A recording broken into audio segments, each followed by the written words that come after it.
Hello, my darlings. Back with the inkling of a start of a new project. I know lots of you out there will probably recognize this lovely lady here, Edith Holden. So, this project's been brewing for a long time until I came across copies of the actual book. So, this is one of my first deconstructed Edith books. And I made a start on the first 3 signatures. So again, starting small, starting out is always, making a start is always the hardest part. But I made a start on the signatures. So I do hope you stick around and enjoy and like what you see. If you do, give me a like, thumbs up, and leave me comments. So for you, I'll be back in one tick. Right, my darlings. Edith. I've been wanting to do an Edith-inspired journal for a while, and I'm sure most of you out there know who I'm talking about. Edith Holden, Country Diary of an Edwardian Lady. This is one of the more newer copies I've got from like the early 1990s. So I've gone through and gutted it, and kept the dust jacket, kept the cover, but I've got mostly intact pages now from that copy to play with. And I also went through, I've got volumes 1, 2, 3, and 4 of the Wagtails fuchsia books. I've shown these in one of my treasure hunting videos. Each volume has got a different color print in it. There's a pink, a green, a blue, and a brown. So I went through and did the same thing there, watching Jez's video again as well. So I've left some of these binding pages in the book because it could possibly be turned into an altered book later on down the line. Got these color illustrations, which are one-sided, and the text pages, which are double-sided. So I've had those freed from the books. That took a little bit of fiddling about, and I've prepped 3 signatures using a combination of wallpaper, book page. Show you what I've got here. It's a wallpaper page. It needs to be stitched. Some 12 by 12 paper cut down. The Edith pages. That was from a recent treasure hunting find, and it was a book all about painting china plates. So, and then for those pages, I didn't want to lose the bottom, and I didn't want to chop off the sides, so I've basically just folded them in and cut that little, I can't even remember what it's called now. Mitre? Is it a mitre? I can't remember. Gusset? I can't remember the proper name. Like you do for an envelope. Just go in and snip them off. So I folded those in. Fold this in, and as you can see, I've inked all these as well with vintage photo. It's got some varying heights going on. Another piece of scrapbook paper, which I've stenciled a bit on, and then a center fold of an Edith into the center of each signature. And that comes to 7, I think. 1, 2, 3, 4, 5, 6, 7, and I've got 3 of those prepped. So with all different papers, different Edith pages, and again different colors of that Wagtails paper, and a different sort of center spread on each one, and wallpaper. So the wallpaper, just trying to stick with that sort of Edith style. And hopefully this one won't grow too bulky. And that center spread in that one. So I'm not even thinking about a cover until these signatures start to beef up. So the first thing I want to do is, I've gotten some lace out. And those wallpaper pockets, I want to get some lace onto. So let's free my lace from the book page. And I just want bits trimmed down, and then they'll get stitched through my sewing machine. I've had somebody recently ask as well about my lace trims and things like that. These I've collected over a very long period of time of treasure hunting. Somebody asked in the comments about, where to look, especially in America. Because, of course, I'm in Britain, so I get a lot of my laces and trims from charity shops, house clearances. Of course, in the States, any sort of yard sale that's being advertised as a house clearance, jump on that, because people inherit, Granny's boxes full of things, and they don't know what to do with the sewing stuff.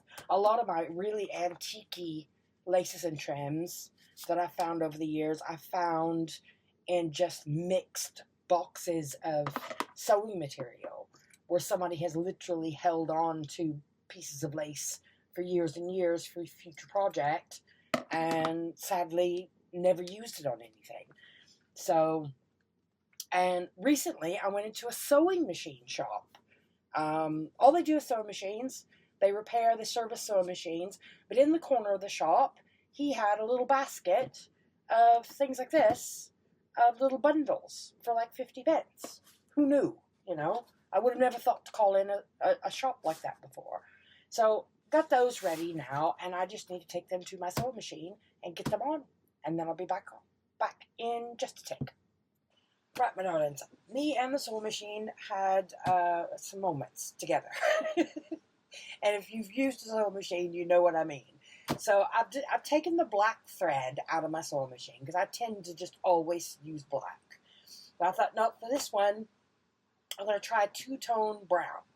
So I've stuck a darker brown into the top, and a sort of lighter, it's hard to see here, a lighter sort of brown into the bobbin.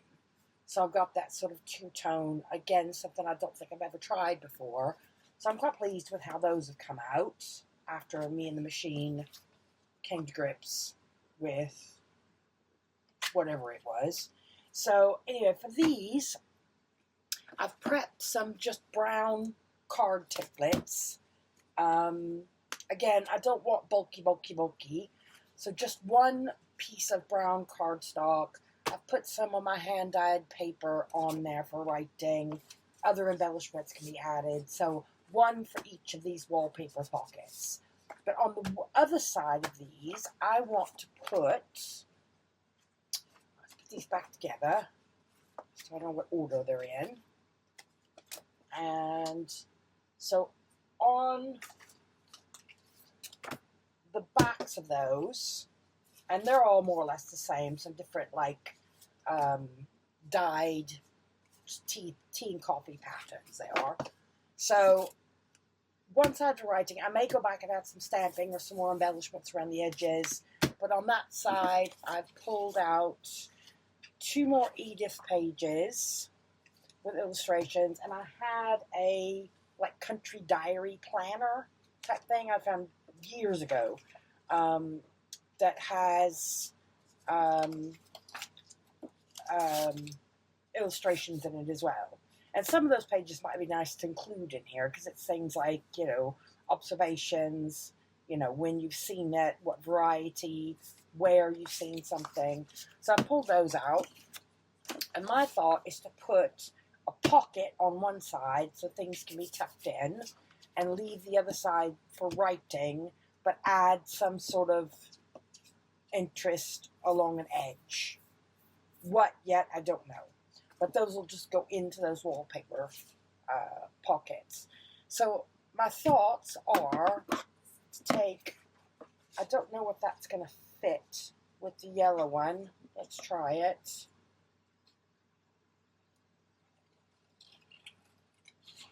And just ink the edges and glue 2 sides to create just a flap That bottom can come off.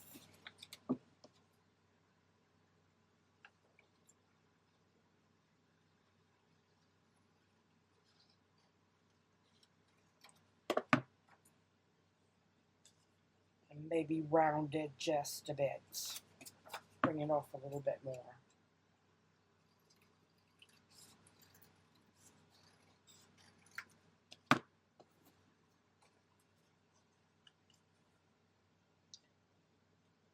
Ink that, but then only glue from there to there. Snip that corner just a teeny bit. And that one just a bit. And ink it. So that was my thoughts anyway, of having something just in place to hold bits of paper going in. Now, I don't know if it's just me wanting this to be darker, but I don't find the vintage photo to be very dark at all. And this isn't the oxide, it is the ink. Or is that what it's meant to be? Is that the color it's meant to be?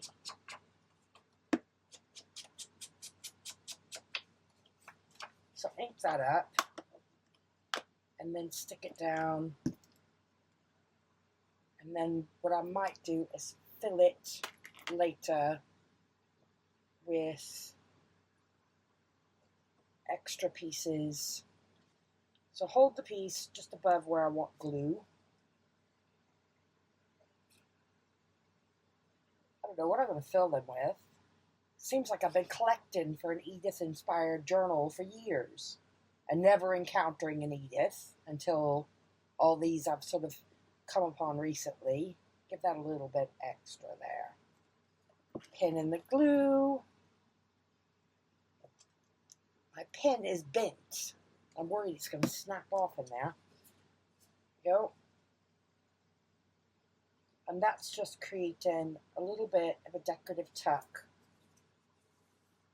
So depending on how much decorative detail goes into these, it's just enough. I don't have an example piece of paper here to show.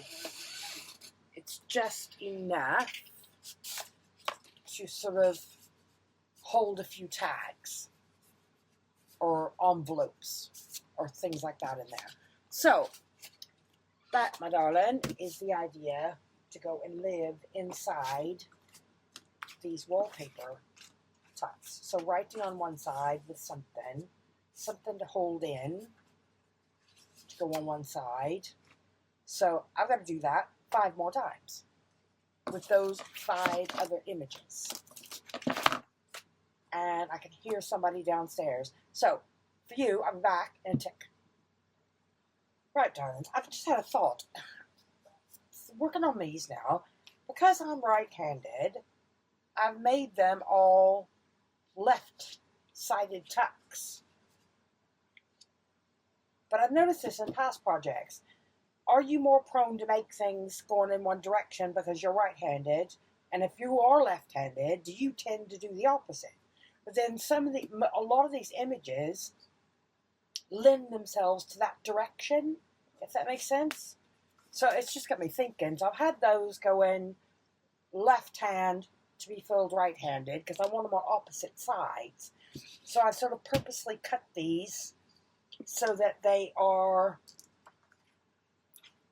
glued on the right-hand side to be filled from the left-hand side. So I don't know. It's like I've heard other junk journalers say they struggle with center spreads, you know, different types of elements. This one has got me intrigued because I have been caught out before in the end of thinking through a plan and then thinking, well, no, I didn't think left and right.